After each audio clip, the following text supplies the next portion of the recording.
Okay, hello math fans. Alright, so today we're going to talk about something called the binomial theorem. And the binomial theorem actually, well, the key word here is binomial. Alright, so just kind of what we talked about the other day with Pascal's triangle, it's two terms. It works with like this first here, x plus y to the nth power. Okay? And it actually is going to be a little bit easier. Pascal's triangle, I kind of want to develop it here first a little bit. Okay, let's just do Pascal's triangle on the side. We'll do a couple of numbers here. So that's going to be a 2, and 1 and 2 is 3. We've already done this. That's a 3. That's a 4, a 6, a 4. Okay, so let's look at this row right here. We know that our exponent for this one is 0, this is a 1, this is a 2, this is a 3, and this is a 4. Okay, so those are our coefficients for that one. Let's look at, let's do this together. 4C0. If you guys do 4C0 in your calculator, that's a combination, right? And 4C0 is 1. And 4C1 is 4. And 4C2 is 6. And 4C3 is 4. And 4C4 is 1. Hey, look at those numbers here. 1, 4, 6, 4, 1. 1, 4, 6, 4, 1. So we can actually use combinations to give us our coefficients. That is pretty huge. Okay, so I did kind of this initial guy right here is very generic, showing how it works. And what you do is whatever that exponent is, of course that's always on top, and that always goes. You start out with the highest exponent. And remember, you start out with a 0 here. And then the next one is going to be, you subtract 1 from the exponent and you add 1 to this.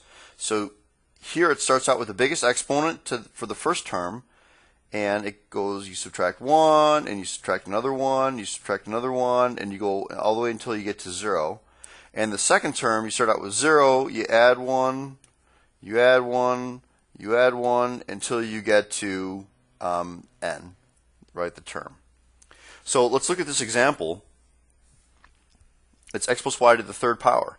So notice that 3 is the 3 on top there. And it starts out with a 3. And this one starts out with a 0. That's your first term. First term is x and the second term is y. And you go from 3, 0 to 3, 1 to 3, 2 to 3, 3. So that's your last term, 3C3. And again, you look at your exponent. Exponent is going 3, 2, 1, 0. And the exponent for the y is going 0, 1, 2, 3. Okay? And notice, I even have here, notice in the setup, the exponent always adds to 3. So these exponents, see how this one is 3 plus 0? Look at the exponents. 2 plus 1 is 3. 1 plus 2 is 3. 0 plus 3 is 3.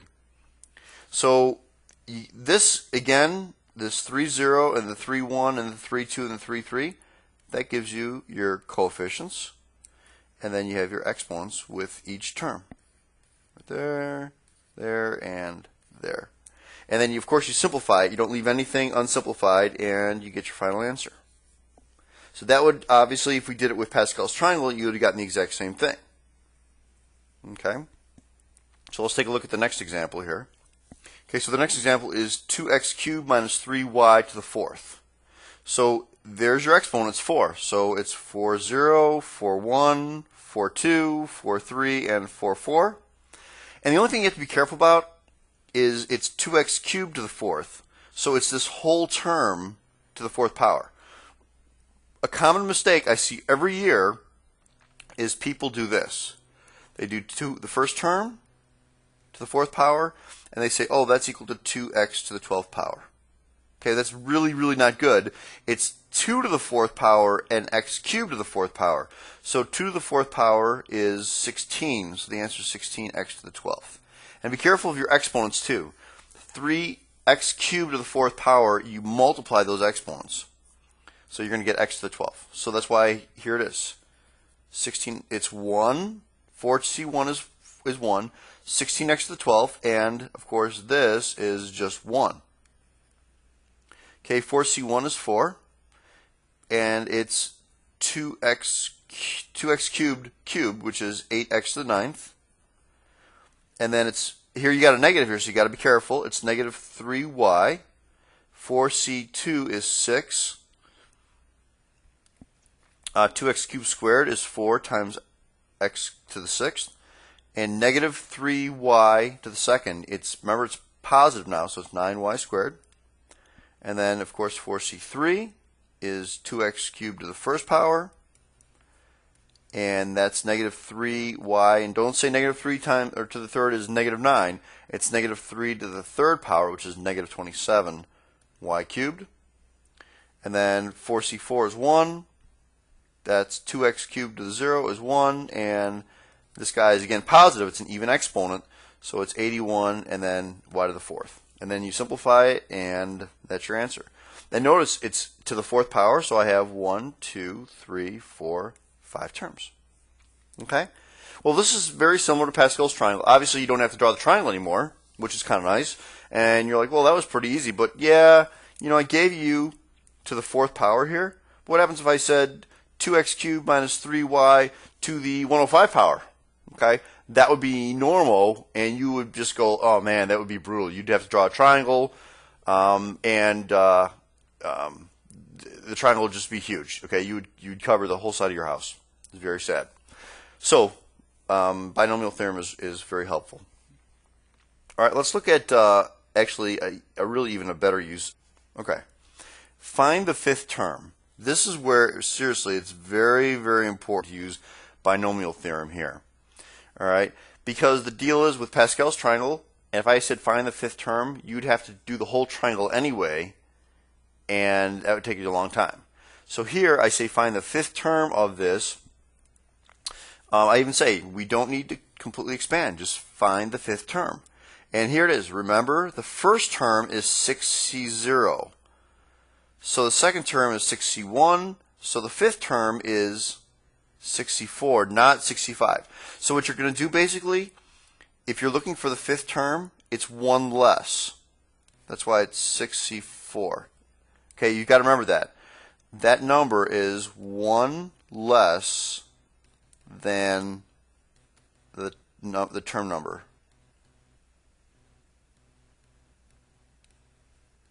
Okay, it's 1 less than the term number. Okay, so if I say find the 5th term, it's 6c4. Okay, so, and that, of course, that 6 corresponds to this 6 right here, too. Okay, don't forget that, right? So it's 6c4, and this is the deal. This number, and you need to write this down someplace, I don't care where, but write it down. That 4 on the bottom corresponds with that 4. And then it's basically these two numbers right here. These two guys have to equal this number right here. Has to equal the top number, the 6. Okay, so that's kind of how you get it. That bottom number goes to the second term, and then the number for the x, the first term, just is basically saying 6 minus 4, which is 2. And then you just kind of do it. 6c4 is 15. X squared is x squared. Negative 2y to the 4th is 16y to the 4th. Multiply all out, and you get 240x squared y to the 4th. That's pretty easy. All right, and then the next one is find the middle term, and then it's negative x plus 3y to the 8th. Now you guys should know that this is going to be 9 terms. So I'm just going to write out 1, 2, 3, 4, 5, 6, 7, 8, 9. It's 9 terms. So if I want to find the middle term is, there's 4 terms, there's 4 terms, this is my middle term. All right? And it's the 5th term, but what do we always do? You always subtract 1 from it, right? So I really want, here it is, 8C4. I want the fourth term. Now you're like, well, okay, that's a little complicated because you have to do that, but it's actually really, really easy. When you're finding the middle term, you take this exponent right here, guys, and you divide it by 2. That's the middle term, 4. Because it's truly, first of all, this has to be an even number. I would never give you anything evil and say to the 9th power and say, okay, what's the middle term? Because technically you got 2 middle terms. So it's always going to be an even number because there are always 9 terms then. It's always an odd number of terms. So you take that and you divide it by 2. You got to remember that. Okay? So it's going to be 8C4, and then it's, again, this 4 goes there.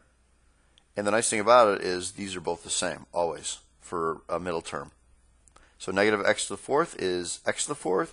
3y to the 4th is 81y to the 4th. You multiply, and 70 is 8C4.